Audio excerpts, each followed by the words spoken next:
You guys are wondering if I ever touch grass. As an avid wilderness hiker, I touch grass quite often, but not so much in Minecraft as I'm always in creative, flying about just barely off the ground. So I clearly need to touch more grass. Hello there, Ray here. I'm on a quest to create an automatic farm for everything in Minecraft. So a touching grass farm. Well, I could just repurpose my auto fern farm and instead just hold the grass inside the farm, which would satisfy both requirements, farming up grass items as well as actually touching grass. But for every extra grass item that you want, it's going to cost you 1 bone meal. That's kind of expensive, as you could just use this 1 bone meal in order to bone meal some grass blocks, and then you end up with tons of grass. And every one of these small grass will produce 1 item, and these big ones will produce 2 items. So if we do this, it'll be way more efficient.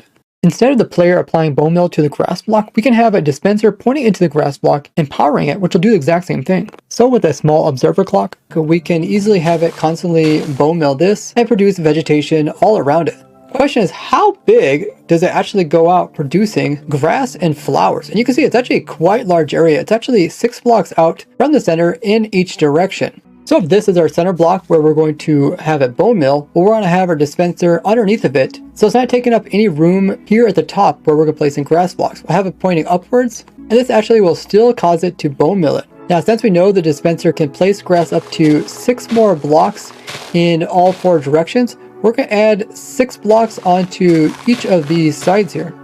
Now, we could also make this grass block area as big as this one over here. But we run into an issue. That is, how are we actually going to break all these down? If we break them with pistons or water or our fist, we're only going to sometimes get grass seeds. So we actually have to use shears in order to get the items. And no, using shears with dispensers don't work on them. And silk touch tools also don't work. Although you normally can obtain the tall grass item, you have a 46% chance of actually finding this item inside of a Savannah Village chest. But that does make it a non-renewable resource. So since we have to use the player holding down left click with shears in our hand, we're restricted to how far the player can actually click on blocks. So if we stand here, we can see we can break 1, 2, 3, 4, 5 blocks away from the player. So despite putting vegetation in a 13 by 13 area, we're only able to actually reach out 5 blocks, which isn't very good. So let's see if we can move the player back and forth so we can at least do the full length of this, even if it's just 5 blocks forward. So an easy and efficient way to move the player back and forth is to put them inside of a minecart. So we're going to put our minecart rail system down here. That way, if we place the rail in and the minecart in and the player hops in it, you can see that the grass will be right at eye level for us to easily harvest up. But notice us getting inside the minecart actually moves us a little away from the edge. So we're going to end up being a bit further back. This means even if we have grass that goes out a total of 5 blocks, when we're in survival, we can actually only hit 4 of them. So it's not really worth us making the farm any deeper than 4. So let's go ahead and remove that one, and let's fill out the rest of this. If you're using my farms, make sure you give me credit as I put hundreds of hours into these. And if you know of anybody that could use one of them, let them know that RaysWorks has a farm for everything. Now we'll also need the rail system to go the full length on both directions.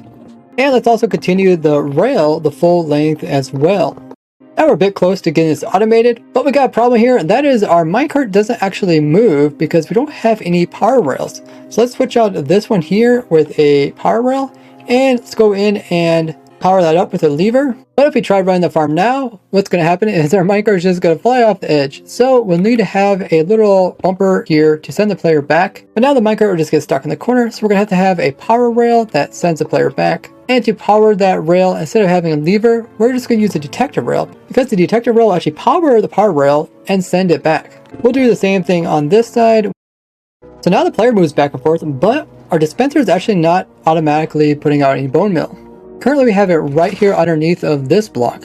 What if we move the dispenser a little bit closer to the center here, like right there? It'll actually make it more efficient. This is because the dispenser is more likely to place in grass near it than out at the edges. So now that we have it in the right location, we need to go ahead and find a way to power this. We don't want to have it being powered all the time, because if you would just happen to break some of the grass, the dispenser would just automatically fill in the area again, and you wouldn't get as much grass. So what we want to do is have us remove all the different vegetation, and then only then does the system bone mill it. We can do this pretty easily just by having the system only activate after the player has swept across the entire thing, harvesting it. So when the player reaches the end here and activates the detector rail along with the redstone, we could then activate a new set of grass we planted down, which is going to go into a block and into another torch.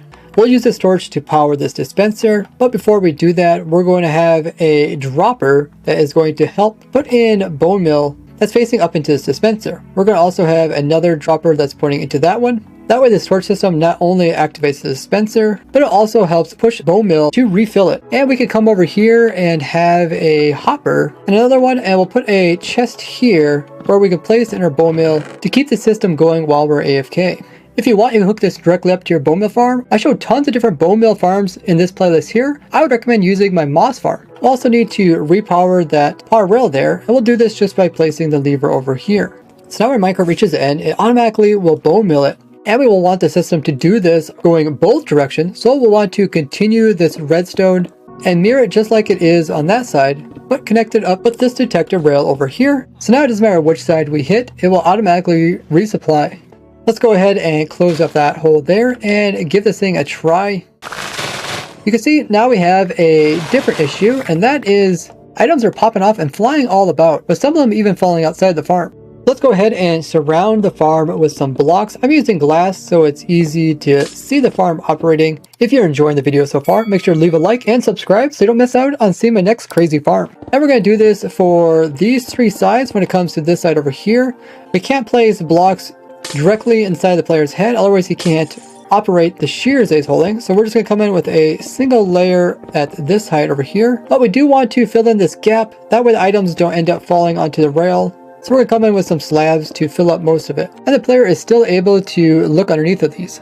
The next thing to overcome is to actually pick up these items. I don't want to use water to wash every once in a while and collect them, because that will slow down the farm. So let's come in and use some hopper minecarts from underneath to pick them all up. So we're going to place a platform down here that is the same size as the grass above. And this will hold our rails. Because the farm produces so many items, we're actually going to have two hopper minecarts moving underneath here.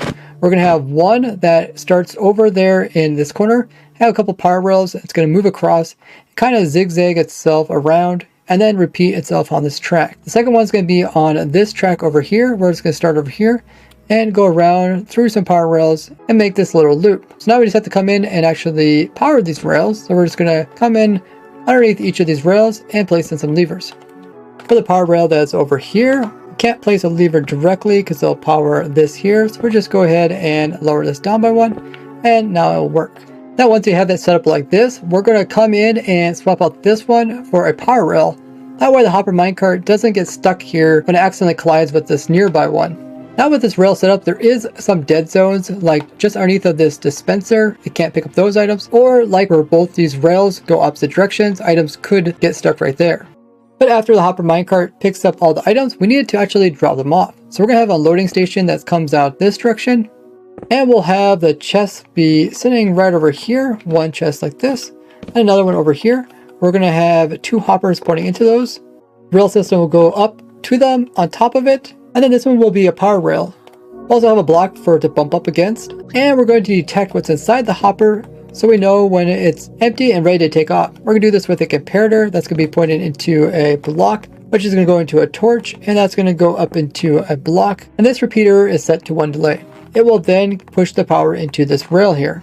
Now we'll also need an unloading station for this section over here. We're also going to start it right here in this corner and go 2 blocks out. Oh, by the way, guys, I just started uploading to my TikTok and Instagram accounts, so make sure to follow me now so you can be in the top 100. Once complete, we just need to make sure that this rail system will allow it so that once the minecart comes back, it will go into there, and then after it comes back out, we want it to go that way. So we're just going to move these rails, break and replace them until it goes that way, and then it returns this way. Now we can watch this thing in action. Notice that it will go a loop all the way around, hit the end, and then come back. And we can place the hopper minecart for this side as well. Now this whole entire rail system does look kind of weird, but the whole idea is that both these minecarts collect about the same amount of area, and they try not to loop back on the same rail twice. That way they minimize the amount of time wasted. And the reason why we have 2 hoppers here to unload is because we want to use as much time getting the items out of the hopper so that I can go back to picking up more items. And with the setup here, it will sit between the 2 hoppers, unloading much faster than just a single one. So now if we hop in the minecart to give this thing a go, you can see that we are getting the items, they're getting picked up, and they're getting stored away. But once again, our shears will end up breaking. Now, if you want, you can use a shears that has mending as well as unbreaking on it, so it lasts longer, and you can go ahead and repair it so you don't use any iron. You can also hook this farm directly up to like a pigman portal farm, so you get XPs while you're running it, like I did in this video here. You may notice that we not only get grass, we also get a chance of having some flowers. Depending on what biome you build this in, this could also be a flower farm. And you don't have to worry about your shears taking durability when breaking out the flowers. Now you could build this in the nether dimension where no flowers would spawn in, but it won't actually help with the rates as the game would just leave in blank areas where it would try to put a flower. So we can easily come in and make a system to actually give us more shears. What we're going to do is place a dropper right beside this detector rail that's going up, then the one that's going over, and then this is going to have a hopper that is going to pick up the items after they come out and put them back to the system, creating a loop here. We're going to have a trap door over here to keep it separated so items don't fall out. We're also going to have some glass on the other 3 sides to contain the item that gets thrown out. And now we're going to place in a detector rail right here as well. This is going to lock the hopper so it doesn't immediately pull the item in. This will give the player time to actually pick it up. But you can see that this trapdoor flickers, so we can stop that flickering just by replacing this with a block and giving it power. So now all we do is place in some shears in these dispensers here, and notice every time the minecart comes past, it's going to drop out 1 shear. It's going to sit there for a little while, and then it will get pulled back in again, so it won't despawn. This way, if the player has room to pick it up, he will. Otherwise, it'll just recycle it. So let's watch this in action. My shear is about to break. My inventory actually just filled up with grass. We can actually get rid of this grass if not only we hold down left click, but if we hold down right click as well. We're going to eventually plant this grass, and it's going to free up our inventory. We could accidentally pick up some seeds, so it's best to have some inventory slots that are dedicated to picking up seeds just for this instance. And that way you can replenish your shears so you can put a bunch in there and AFK for a long period of time. You can use a similar replenishing system for my fern farm. So once it does break, you can use up that fern that falls in your main hand until you free it up again so you can pick up some new shears. Over time you will lose hunger, so you'll have to eat every once in a while if you're on hard difficulty so you don't die, or use a regen beacon. Or you could put food in your offhand, and that way your player will automatically eat. This only works for Java Edition. So to run the farm for a long period of time, you want to hold down left click to break, and also right click to get rid of extra vegetation so you can pick up the shears. And then press F3 plus T, and when the screen comes up, release your mouse buttons. Once complete, now the game will automatically hold down those buttons that you had held down, allowing you to AFK without having to do anything. Let's watch it do the replenishing. And it automatically picks up the shears and continues. The amount of grass items it produces is 19,000 per hour, plus whatever flowers you have in your biome. Now see how I designed an automatic farm for almost every item in the game of Minecraft with this playlist here. Or me trying to get everything in Minecraft, but 99% of the world is missing. We've reached 360,000 subscribers, so thank you all who helped. I really appreciate all the support on the Farm Everything series. We're getting very close to reaching 100%. Thank you all for watching. I'll see you guys in the next one. Bye-bye.